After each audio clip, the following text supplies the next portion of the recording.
well, as a legal organisation, we face the challenge of clients having to navigate what is a very complicated situation in terms of the legal process, and often coming to us at a time where they're facing a legal issue, so they're very anxious. It's a very stressful time in their life. So for us, it's a real challenge of sort of delivering services and designing services in a way that the clients or the consumers or the community want to consume within, I guess, the tension of how the legal system, and which is a very traditional system, wants to operate. So for us, that's been the biggest challenge in sort of reconciling the two.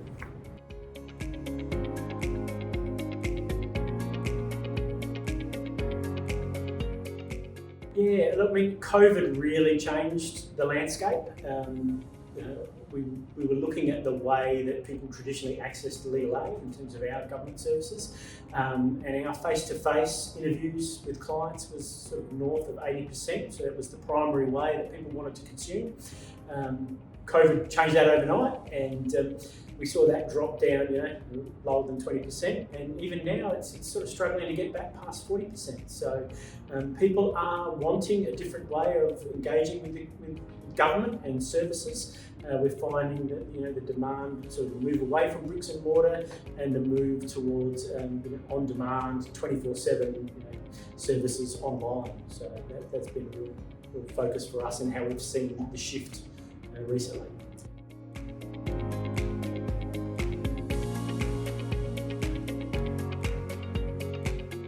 What we're seeing, as I said, people wanting to move more to online and self-serve. We're also seeing that people want to be empowered to sort of resolve their own issues.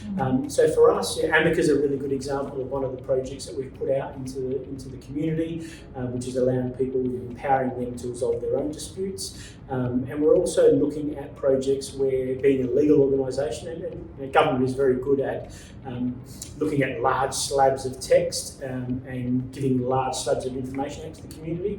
And how can we use technologies such as artificial intelligence and ChatGPT to start to allow people to engage with us, asking questions in natural sort of language in plain English and getting answers back, more importantly, in plain English.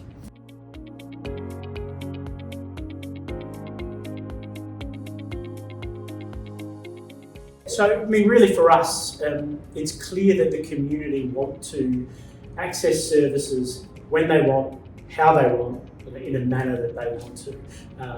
Often, we're finding that the best time for them is maybe after dinner, they put the kids to bed, and so for us is redesigning that services once again away from bricks and mortar, being more flexible in terms of the way that how we deliver that services to them. But we're also seeing, what we've said, empowering the community with information, to have a go at sort of resolving their own issues and engaging with us in different channels.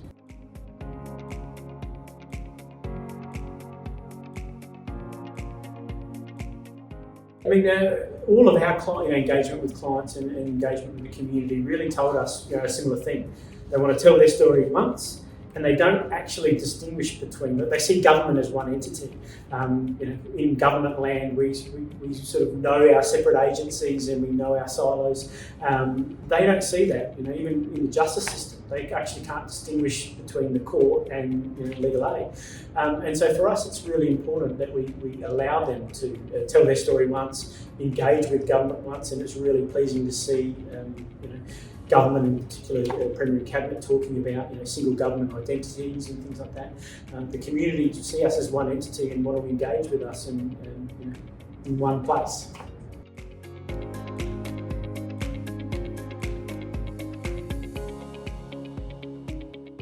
Look, for us, great innovation is something that is client-centred. It is responding to community needs. It's responding to services and issues in the community, and so this human-centred design, basis for design, is really important, and something that empowers them. I think that's a big thing for us, is around empowering the community, so that there is less reliance on the government services, and we can then look at our scarce resources and apply them to the people who really need our help the most. And so for us, amica is a really good example of that being brought to life and helping us address what we call the missing middle, those who can't afford to pay for legal representation in their own right, but actually wouldn't qualify for legal aid, so they're lost in the system.